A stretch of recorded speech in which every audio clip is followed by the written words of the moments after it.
আমি ধিক্কার জানাই, আমি ঘৃণা করি সেই লুবিদেরকে যারা এই সব ইতিহাস ভুলে, যারা ক্ষমতায় যাওয়ার জন্য, আজকে দেশকে শান্তি করার জন্য যারা চাঁদাবাজিতে লিপ্ত হয়েছে, টেন্ডারবাজিতে লিপ্ত হয়েছে, জায়গা দখলে লিপ্ত হয়েছে, ওদেরকে আমরা ধিক্কার জানাই, ঘৃণা জানাই। বাংলার জমিন থেকে এই চাঁদাবাজদেরকে উৎখাত করতেই হবে, আবার আমাদের উত্থান করতে হবে। আমি এই দেশের সন্তান, আমরা এই দেশে জন্মগ্রহণ করেছি, এই দেশ আমার, এই দেশ সুন্দর করার দায়িত্ব আমাদের।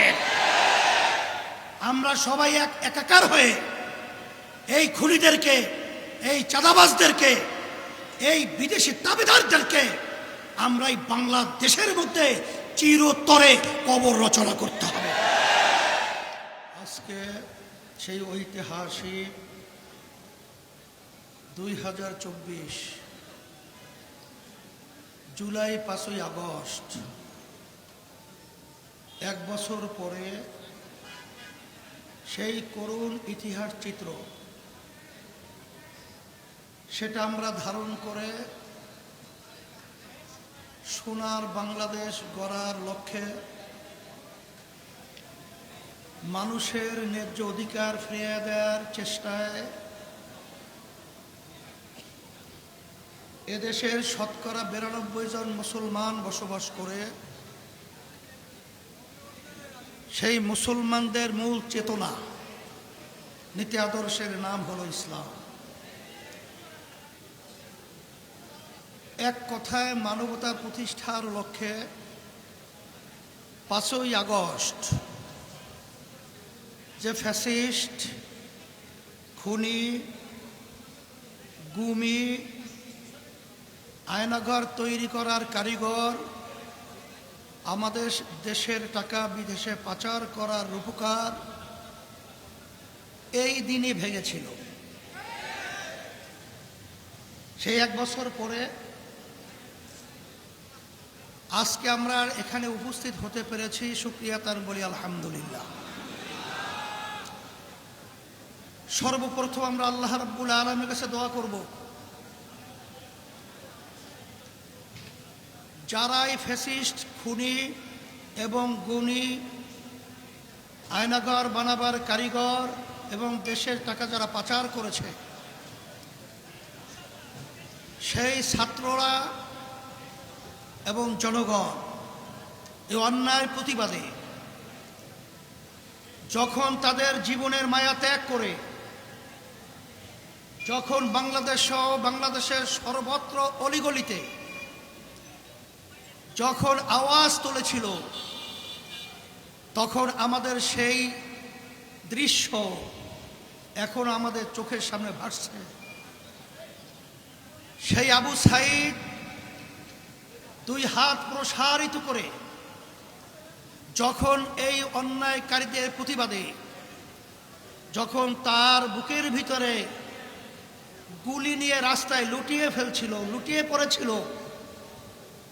সেই পশুরা যারা গুলি করেছিল, সেই চিত্র এখন আমাদের চোখের সামনে ভাসছে। যখন এই অন্যায় প্রতিবাদে, যখন আমার ছাত্র ভাইরা, আমার বাংলাদেশের বিভিন্ন পর্যায়ের জনগণ, এমনকি মা বোনেরা পর্যন্ত যখন রাস্তায় নেমেছিল, তখন রৌদ্রের ভিতরে তারা পানি পিপাসায় অস্থির হয়ে পড়েছিল, তখন সেই মুখদের সেই পানি লাগবে, সেই শব্দ এখন আমাদের কানে দুলিত হচ্ছে। আমরা দোয়া করি আল্লাহ রাব্বুল আলামিন যারা এই ন্যায়ের পক্ষে, অন্যায়ের প্রতিবাদে যারা রাজপথে শাহাদত বরণ করেছেন, আল্লাহ তাদের মর্যাদা, দরজা আল্লাহ বেহেশতের ভিতরে বুলন্দ করে দেয়। শত শত আমার সন্তানেরা চিরতরে তাদের চক্ষুকে হারিয়েছে, আর কোনোদিন তারা আলো দেখবে না। আল্লাহ রাব্বুল আলামিন তাদেরকে সুস্থ করে দেয়, এবং যারা পঙ্গু হয়েছে এখনো হসপিটালের ভিতরে কাতরাচ্ছে, আল্লাহ রাব্বুল আলামিন তাদেরকে সুস্থ করে দেয়। এত ত্যাগ, এত জান বিসর্জনের মাধ্যমে ফ্যাসিস্ট পালালো, খুনি পালালো। আমাদের বাংলাদেশের মানুষের ছাত্র জনতা একটা বড় লক্ষ্য, একটা বড় উদ্দেশ্য ছিল। সে উদ্দেশ্যটা কি? এদেশের মধ্যে যেন আর কোনোদিন খুনি তৈরি না হয়, ফ্যাসিস্ট তৈরি না হয়, আমাদের দেশের টাকা বিদেশে পাচার করা সেই কুলাঙ্গার যেন বাংলার জমিনে তৈরি না হয়। কিন্তু আমরা ভারাক্রান্ত হৃদয়ে বলতে হয়, এখনো সেই মায়ের কান্না, বুক ফাটা চিৎকার, সেই শব্দগুলো এখনো আমাদের কানের ভিতরে ভাসছে। মা চিৎকার মেরে বলছিল, আজকে কয়েকদিন পর্যন্ত আমার সন্তান আমাকে মা বলে ডাক দেয় না। আমি ধিক্কার জানাই, আমি ঘৃণা করি সেই লুবিদেরকে, যারা এই সব ইতিহাস ভুলে, যারা ক্ষমতায় যাওয়ার জন্য, আজকে দেশকে শান্তি করার জন্য যারা চাঁদাবাজিতে লিপ্ত হয়েছে, টেন্ডারবাজিতে লিপ্ত হয়েছে, জায়গা দখলে লিপ্ত হয়েছে, ওদেরকে আমরা ধিক্কার জানাই, ঘৃণা জানাই। বাংলার জমিন থেকে এই চাঁদাবাজদেরকে উৎখাত করতেই হবে, আবার আমাদের অভ্যুত্থান করতে হবে। এই বাংলাদেশের মধ্যে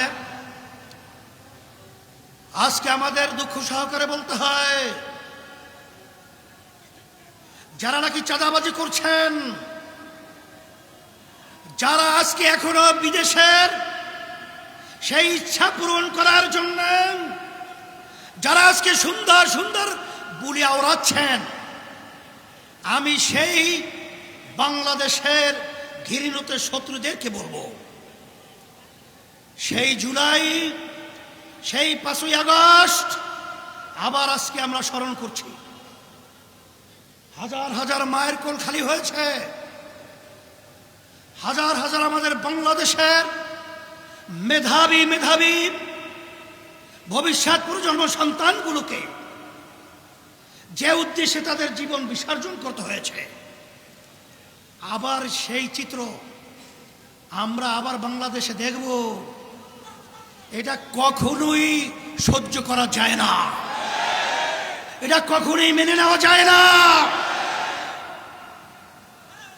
এই বাংলাদেশকে আমরা নতুনভাবে সাজাবার জন্য আমি আপনাদের উদাত্ত আহ্বান জানাবো, আমাদের সেই চেতনাকে আমাদের বুকের ভিতরে ধারণ করে আমরা যেই উদ্দেশ্যে ফ্যাসিস্টকে তাড়িয়েছি, খুনিকে তাড়িয়েছি, এখনো ক্ষমতা প্রেমিকরা সেই দোষে কিন্তু এখনো তারা নিমজ্জিত রয়েছে।